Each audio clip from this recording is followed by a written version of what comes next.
मैंने आपको बताया था वेन डायग्राम की बात करेंगे अपन एक साथ, है ना। और वेन डायग्राम से जितने भी प्रॉब्लम्स होते हैं, जितना भी हमारे पास अलजेब्रा है, सेट्स का अलजेब्रा, जितना भी ऑपरेशंस हैं, वो सारे के सारे ऑपरेशंस वेन डायग्राम से हो सकते हैं। जानने की बात है वेन डायग्राम क्या है। जैसे कि एक स्विस मैथमेटिशियन थे यूलर, है ना। स्विस मैथमेटिशियन ने सेट्स को एक पिक्टोरियल फॉर्म दिया, क्योंकि हम भी समझते हैं किसी चीज का जो इमेज है ना, किसी चीज का जो इमेज है, ऑपरेशंस का जो इमेज है, किसी भी प्रोग्राम का जो पिक्चर है, वो हमें उस प्रोग्राम को ज्यादा अच्छे तरीके से एक्सप्लेन कर सकता है। अगर हमें कोई सिचुएशन समझनी हो, अगर उस सिचुएशन का पिक्चर हमारे सामने आ जाए तो वो सबसे अच्छा होता है, ठीक है ना। वही बेस्ट आइडिया होता है किसी चीज को आपके सामने एक्सप्रेस करने का, है ना। तो जो स्विस मैथमेटिशियन थे यूलर, उन्होंने सेट्स को रिप्रेजेंट करने का और एक सेट्स को पिक्टोरियल फॉर्म देने का एक प्रयास किया, और उसका नाम वेन डायग्राम हुआ। और वेन डायग्राम किसकी वजह से हुआ?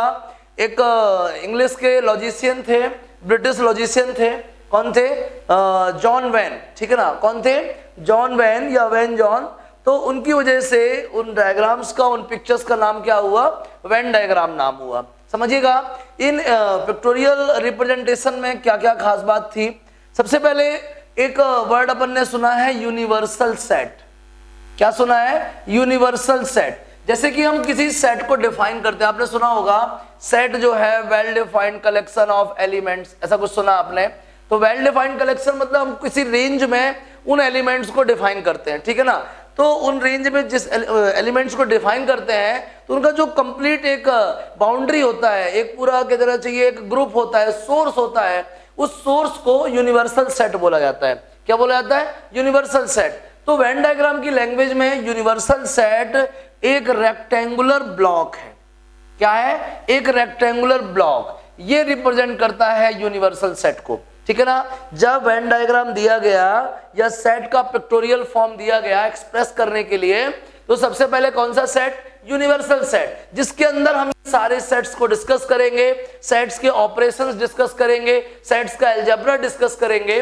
तो एक रेक्टेंगुलर बॉक्स ये एक्सप्रेस करता है यूनिवर्सल सेट को। किसको? यूनिवर्सल सेट को। इसके बाद आप जितने भी सेट डिस्कस करते हो, या तो उन्हें आप सर्कल में कर सकते हैं, या उन्हें आप ट्राइंगल बना सकते हैं, कोई भी पॉलीगन बना सकते हैं। जनरली सर्कल और एलिप्स बनाया गया, ठीक है ना।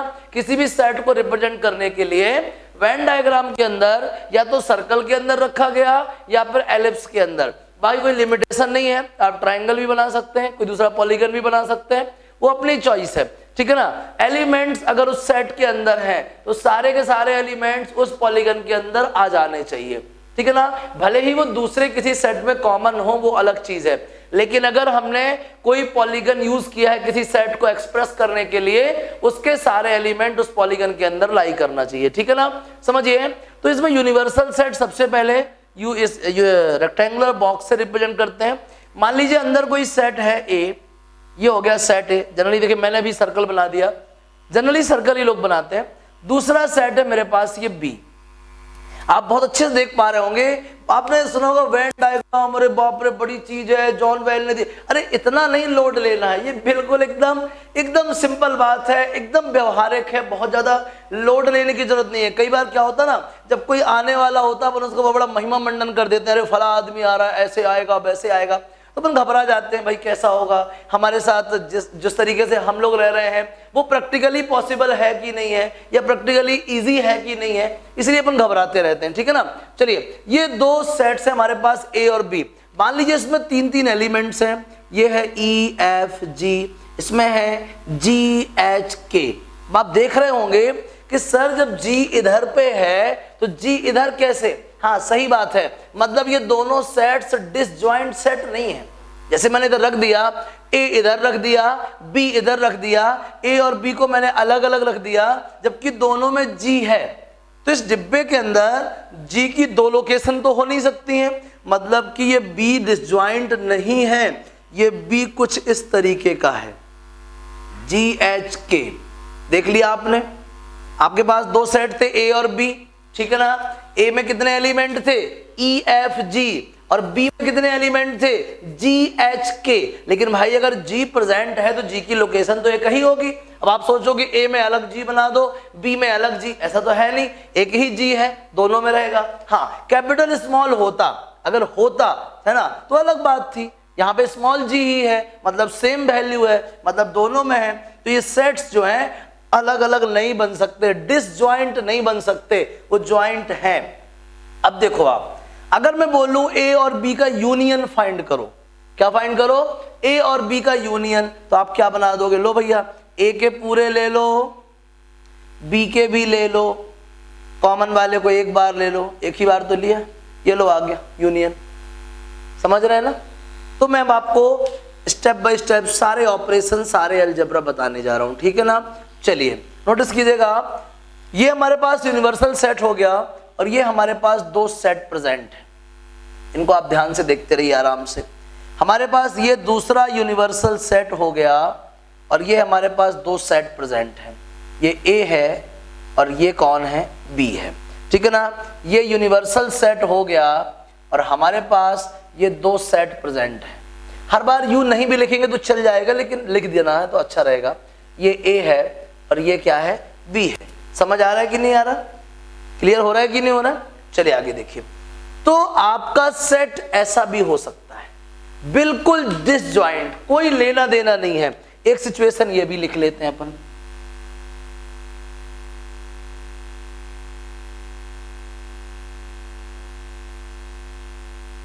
ठीक है।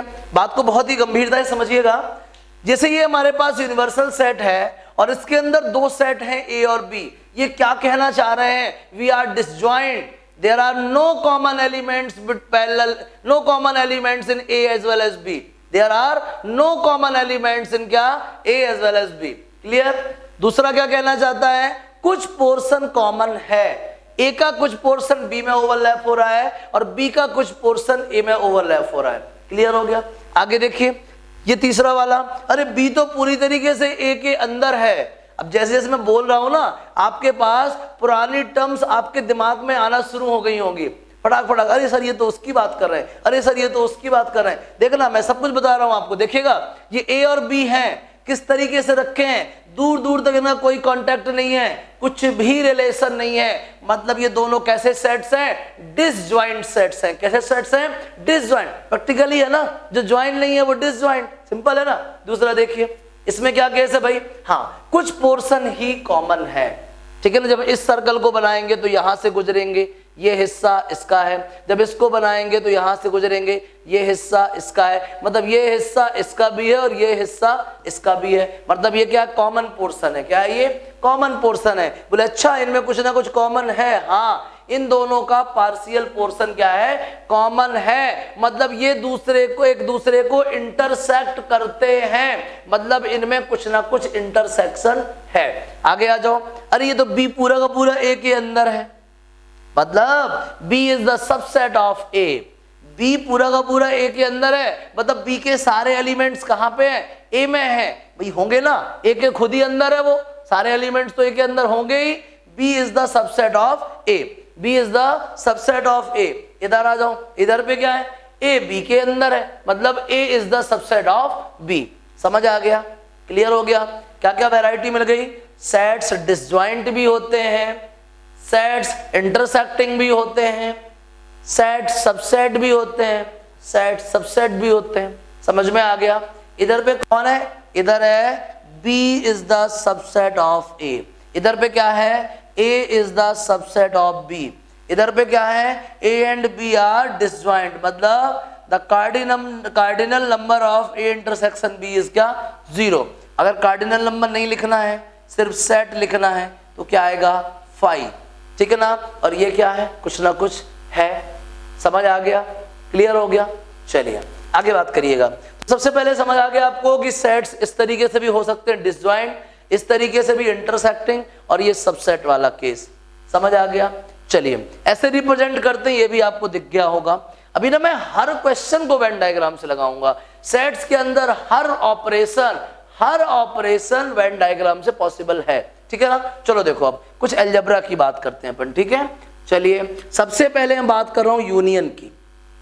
ठीक है ना, यूनियन। मैं इसके प्रॉब्लम से अभी तुरंत कराने वाला हूँ, आप घबराइएगा मत, तुरंत मैं इसके प्रॉब्लम कराऊंगा, आपको बढ़िया मजा आएगा, ठीक है ना। चलिए देखिएगा,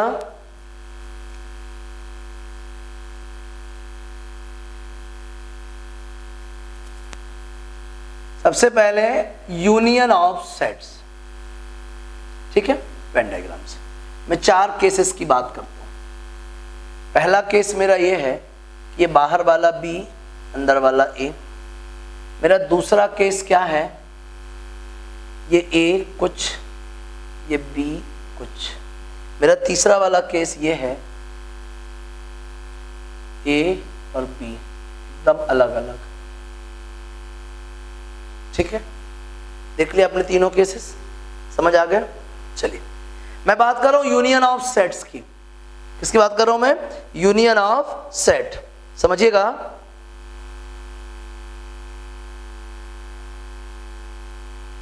ए बी के अंदर है।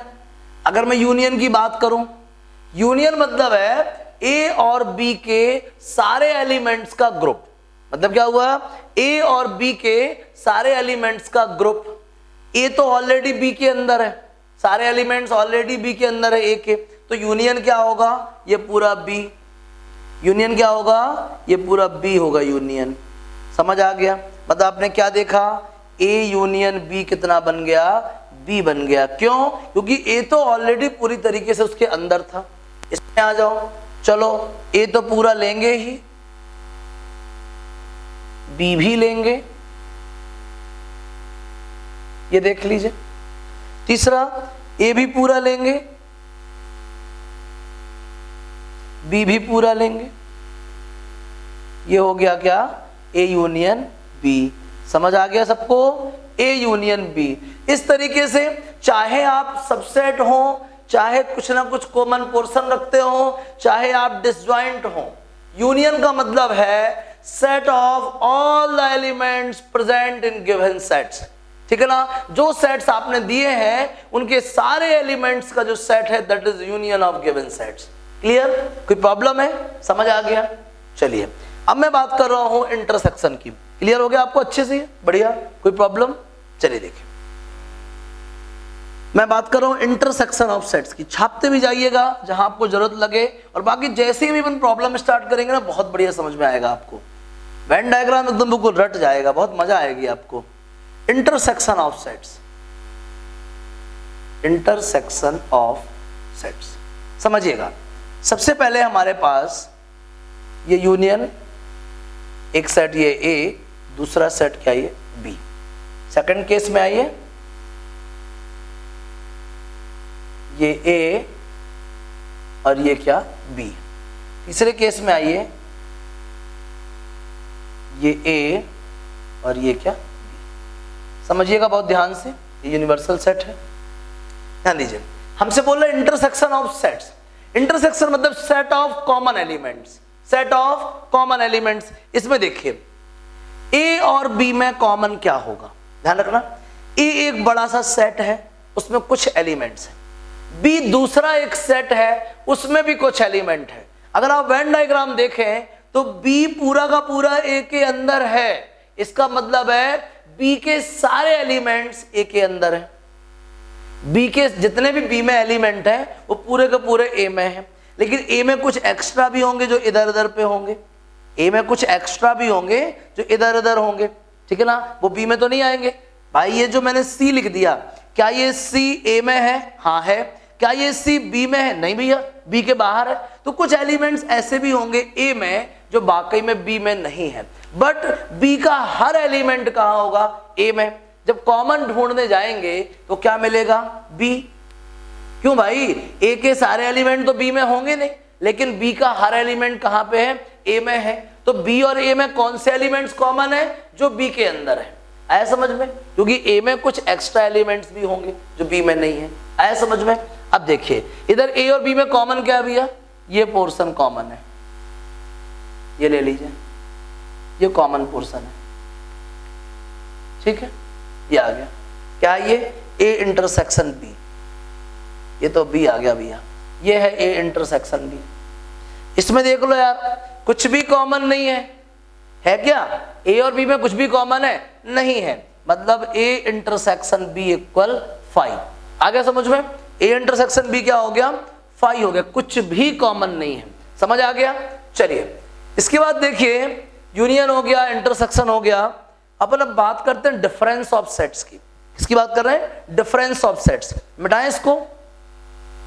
चलिए देखिएगा, बहुत ही अच्छी बात है, बहुत मजेदार समझ में आएगा आपको भी, और जब क्वेश्चंस करोगे ना आप बहुत इजी लगेगा। बहुत अच्छा चैप्टर है और बहुत शानदार टॉपिक है वेन डायग्राम। देखिएगा डिफरेंस की बात कर रहे हैं अपन। डिफरेंस आपको जब मैंने अलजेब्रा बताया था सेट्स का, तो मैंने डिफरेंस में आपको बताया था कि हम वो एलिमेंट्स हटा देते हैं जो कॉमन है। क्या कर देते हैं? वो एलिमेंट्स हटा देते हैं जो कि कॉमन है। समझिएगा, ये सब यूनिवर्सल सेट।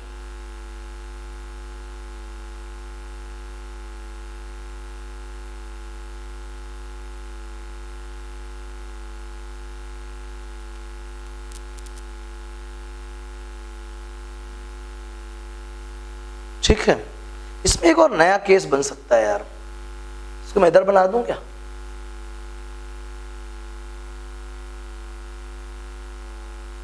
लोग सोचेंगे नया क्या है, वही ए बी तो है। नहीं, नया है, जब करूंगा तो मालूम चलेगा। देखिएगा, मुझे ना a माइनस बी करना है। a माइनस बी का मतलब हुआ a से वो एलिमेंट हटा दो जो b में है। a माइनस बी का मतलब क्या हुआ? a से वो सारे एलिमेंट हटा दो जो b में है। तो यार a के अंदर ही है b, a के अंदर ही है b। a से वो सारे एलिमेंट हटा दो जो b में है। लो भैया, तो b नहीं बचेगा। अब a माइनस बी का मतलब क्या हुआ? ऑल द एलिमेंट्स ऑफ से a except the common elements in b। ठीक है ना? a के वो सारे एलिमेंट जो b में कॉमन नहीं है वो कहलाता है a माइनस बी। ये देख लीजिए, a से कौन हट जाएगा? b हट जाएगा। अब इधर पे आ जाओ यार, इधर a माइनस बी आ गया, कुछ ना कुछ आ गया। इधर बात करो, a से वो एलिमेंट हटा दो जो b में ना हो, तो जो b में हो, सॉरी। ठीक है ना? इधर अगर आप बात करेंगे a माइनस बी की, तो बताइए क्या बचेगा? a माइनस बी की बात करेंगे आप, ठीक है ना? a माइनस बी की बात करेंगे तो क्या बचेगा? कुछ नहीं बचेगा, सबका सब खाली हो जाएगा। भाई a से आप b को माइनस कर रहे हो, तो कौन a में माइनस का मतलब क्या होता है? a से वो सारे एलिमेंट कैंसिल हो जाएंगे जो b में कॉमन है, तो पूरा का पूरा a जो है b में है। आप बात को बहुत आराम से समझिए। डिफरेंस का मतलब क्या होता है? a माइनस बी का मतलब है a के वो सारे एलिमेंट जो b में नहीं हो, लेकिन a तो पूरा का पूरा b के अंदर है भाई। मतलब a का हर एक एलिमेंट b में है, मतलब a का हर एक एलिमेंट कैंसिल हो जाएगा। मतलब क्या बचेगा? 5 बचेगा। समझ आ गया? चलिए, ये 5 नहीं आएगा, कुछ ना कुछ आएगा, जो भी आएगा। ठीक है, चलिए इसमें आ जाओ। a से b को माइनस करो, a से b को माइनस करो। सोचो आप, a के वो एलिमेंट हट जाएंगे जो b में भी कॉमन है, कुछ है ही नहीं कॉमन। समझ में आ गया? a माइनस बी का मतलब क्या? a से वो सारे एलिमेंट्स हटा दो जो b में कॉमन है। a और b में कुछ भी कॉमन नहीं है, मतलब a के सारे एलिमेंट्स क्या रहेंगे? सेफ रहेंगे। समझ आ गया? पूरा का पूरा a। इधर आ जाओ, a से वो सारे एलिमेंट हटा दो जो b में कॉमन है। लो, ये आ गया, हटा दिया। a का वो पोर्शन हटा दो जो b में कॉमन है। ठीक है, ये आ गया भैया a माइनस बी। दिख रहा है आपको? क्या दिख रहा है? ये a माइनस बी दिख रहा है। a का वो पोर्शन छोड़ दो जो b में कॉमन है, छोड़ दिया, बाकी ये आ गया। इसको देखो, इसमें मैं चाहता हूं b माइनस ए फाइंड करना। क्या फाइंड करना है? b माइनस ए। b का वो पोर्शन हटा दो जो a में कॉमन है। ये लीजिए, हटा दिया इसको, ये बस बचा। b माइनस ए का मतलब है कौन कौन से एलिमेंट बचेंगे? b के एलिमेंट बचेंगे। कौन से? जो a में कॉमन नहीं है। तो कौन सा बचा है? क्या जितना मैंने एरिया सेट किया है, क्या ऐसा कुछ भी हिस्सा a में है? नहीं है। यहां मैंने जो सेट किया कुछ भी हिस्सा b में है? नहीं है। जो था वो हमने हटा दिया। समझ आ गया? अब इस पे आ जाओ। इस पे तो देख लिया आपने 5 हो गया, इस पे देख लिया पूरा का पूरा a हो गया, बाकी आपको सामने दिख रहा है। समझ में आ गया? इस तरीके से हमें क्या करना है? डिफरेंस करना है। क्या करना है? डिफरेंस। समझ में आ गया सबको बढ़िया से? डिफरेंस भी क्लियर हो गया, यूनियन भी हो गया, इंटरसेक्शन भी हो गया, डिफरेंस भी हो गया। ठीक है, चलिए आगे देखिए। अब मैं आपको कॉम्प्लीमेंट बताना चाहता हूं, मिटा दें इसको। चलिए देखिए, मैं आपको कॉम्प्लीमेंट बताना चाहता हूं। कॉम्प्लीमेंट थोड़ी सी चीज है, छोटी चीज है, आसान बात है। कॉम्प्लीमेंट थोड़ा जब आगे जाएंगे तब थोड़ा सा कॉम्प्लेक्स लगेगा, थोड़ा सा नाम मात्र के लिए, बहुत घबराना नहीं है। कॉम्प्लीमेंट चलिए देखिए, ये यूनिवर्सल सेट है, ये मेरे पास कोई सेट है ए। अब आप बताइए ए का कॉम्प्लीमेंट क्या होगा? ए डैश, कौन सा एरिया? ए को छोड़ के सब कुछ, ए को छोड़ के सब कुछ।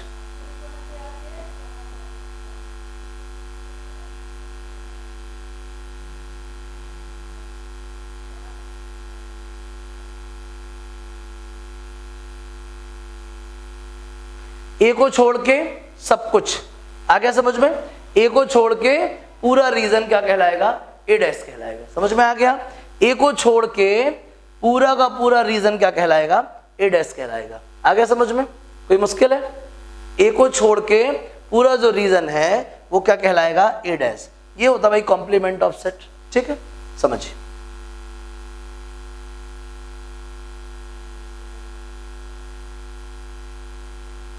चलिए, तो यूनिवर्सल भी समझ में आ गया, सॉरी कॉम्प्लीमेंट भी समझ में आ गया, यूनियन भी, इंटरसेक्शन भी और डिफरेंस भी। चलिए कुछ सवाल करते हैं अपन, जल्दी जल्दी कुछ सवाल करते हैं वेन डायग्राम से। ठीक है, जैसे पहला क्वेश्चन है मेरे पास, A is equals to set of 2 4 6 8। ठीक है, दूसरा क्या है? B is equals to 6 8 10 12। ठीक है, फाइंड करना आपको A यूनियन B। चलिए, ये सबसे पहला काम रेक्टेंगुलर ब्लॉक किसको बताएगा? यूनियन को। ये मैंने A बनाया, पहले इस पर नजर मार लिया करो। A में कितने एलिमेंट? 2 4 6 8, 4 एलिमेंट। B में कितने एलिमेंट? 6 8 10 12। क्या कोई भी एलिमेंट कॉमन है? हाँ है, 2 एलिमेंट्स कॉमन है, मतलब ये डिसजॉइंट नहीं है। ये A हो गया और ये B। कितने एलिमेंट्स कॉमन है? 2 6 8, कॉमन पोर्शन में लिख दिए। अब आ जाओ, इसमें कौन कौन है? और 2 4, इसमें और कौन है? 10 12। क्लियर, समझ आ गया? आपसे कोई बोल रहा है A यूनियन B बताओ, A यूनियन B, ये हो गया भैया A यूनियन B, ये आ गया। क्लियर? क्या प्रॉब्लम बताइए आप, बोलिए, क्या मुश्किल है? कुछ लोग सोच रहे हैं सर वैल्यू का क्या मतलब था? वैल्यू का मतलब था इसकी डिजाइन। मैं A और B को अलग अलग भी लिख सकता था, लेकिन इसमें कॉमन एलिमेंट्स दिख रहे हैं इसलिए अलग अलग नहीं लिख पा रहा हूं। इस तरीके की डिजाइन बन रही है, नहीं तो मैं A और B को डिसजॉइंट लिख देता, वो गलत हो जाता है ना। समझ आ गया सबको अच्छे से? चलिए नेक्स्ट क्वेश्चन करते हैं, मिटाएं इसको।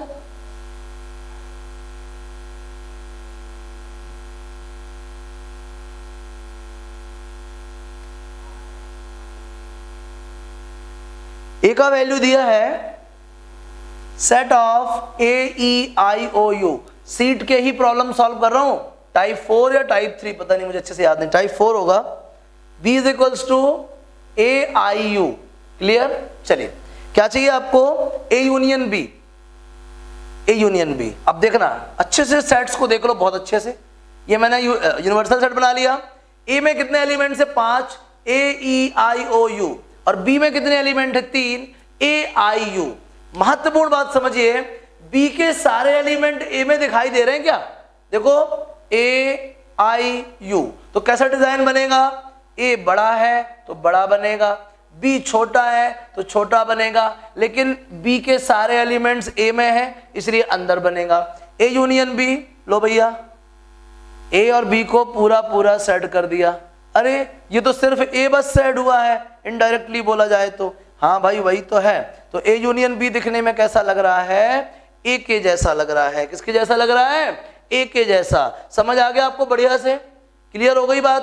कोई मुश्किल है? ये था यार वेन डायग्राम का रोल। अभी ना मैं हर एक थ्योरेटिकल प्रॉब्लम भी वेन डायग्राम से कराऊंगा, मजा आ जाएगी, देखिएगा आप। मिटाएं इसको, चलिए मिटा दें। और बढ़िया क्वेश्चन करते हैं, एक यूनियन का हो गया, चलो इंटरसेक्शन करते हैं, थर्ड वाला। देखिए A का वैल्यू गिवन है कितना है 3 5 7 9 11 है ना, 3 5 7 9 11 और b का वैल्यू क्या है 7 9 11 13। क्लियर। इसके बाद आता है c। c कितना है भाई 11 13 15। 11 13 15 क्या करने को बोल रहा है फाइंड a इंटरसेक्शन b। ठीक है यार, देखो फाइंड a इंटरसेक्शन b और क्या b इंटरसेक्शन c। चलिए कोई बात नहीं, सबसे पहले समझिए। अब a b c को ध्यान से देखो। a में कितने एलिमेंट 5 3 5 7 9 11। b में देखो 7 9 11 13, हाँ भैया कॉमन है। c में देखो 11 13, हाँ इसमें भी कॉमन है। तीनों में एक वैल्यू कॉमन है क्या 11। इन दोनों में दो वैल्यू कॉमन है 11 और 13 और इन दोनों में तीन वैल्यू कॉमन है 7 9 11।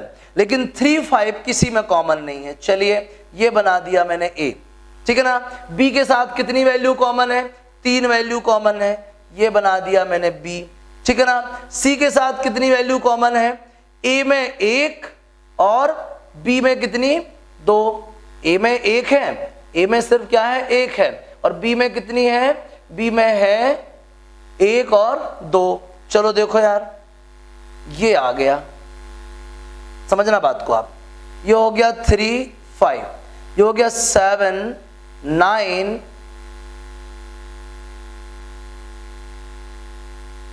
11। ठीक है, इसमें क्या बचा 7 9 11 13 और इसमें क्या आ गया ओहो 13 और क्या आ गया 15। ठीक है, अब आप ध्यान से देखिए इसको। a में कौन कौन है, a में 3 5 7 9 है 11, 3 5 7 9 11, ये a ही तो है।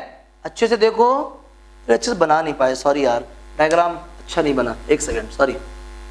ये बड़ा ब्लॉक बना लो, 3 सेट आने से। यू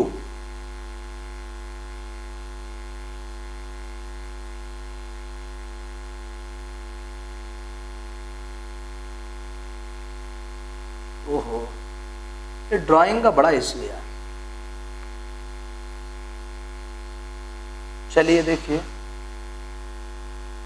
ये देखिए A B C, A में कौन कौन 3 5, लेकिन हम देख रहे हैं 7 9 11 B में भी है, तो ये B का एरिया 7 9 11 भी लिखना था हमको और 11 यार तीनों में है, तो ये बना दिया मैंने 11 भी।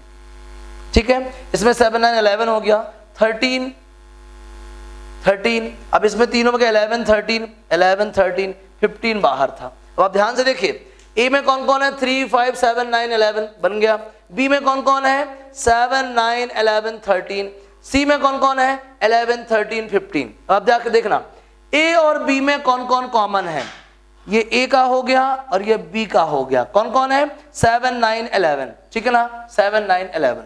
B और C में कौन कौन कॉमन है 11 13, 11 13 देखो, इसको बनाएंगे तो 11 13 C में आएगा, इसको बनाएंगे तो 11 13 B में भी आएगा। ठीक है, तीनों में कॉमन क्या है 11। देखो A में भी 11, B में भी 11 और C में भी 11। ये डायग्राम बन गया। अब आपसे पूछ रहा है A इंटरसेक्शन B, ये है भैया A इंटरसेक्शन B, ये आ गया A इंटरसेक्शन B। दूसरा डायग्राम बनाइए जल्दी से। U तो आसान हो गया, दिमाग पे आ गया। ठीक है, चलिए थोड़ा जगह इसको बढ़ा के देना चाहिए, लिखते बन जाए। वो बहुत छोटा लग रहा है यार, डिजाइन का बताया ना, ड्राइंग का बहुत इशू। ये देखिए, ये कितना आ गया 3 5 7 9 11 13 15। अब क्या चाहिए A इंटरसेक्शन B तो हो गया, अब चाहिए B इंटरसेक्शन C। तो B इंटरसेक्शन C कहाँ हो गया, ये पोर्शन हो गया, ये B इंटरसेक्शन C है। ध्यान से देखें, ये हो गया B इंटरसेक्शन C। समझ में आ गया, जो B और C में क्या था कॉमन था। क्लियर हो गया, B इंटरसेक्शन क्या C। तो A इंटरसेक्शन B भी फाइंड कर लिया आपने और B इंटरसेक्शन C भी फाइंड कर लिया। कोई अगर आपसे बोलता A intersection B intersection C, तो आप सिर्फ इस पोर्शन को ले लेते 11 बस को, सिर्फ इस पोर्शन को सेट करते, बाकी सब कुछ छोड़ देते। ये था भाई वेन डायग्राम से। लो अब इसको सॉल्व करने की जरूरत नहीं है, हो गया ये सॉल्व। दिख रहे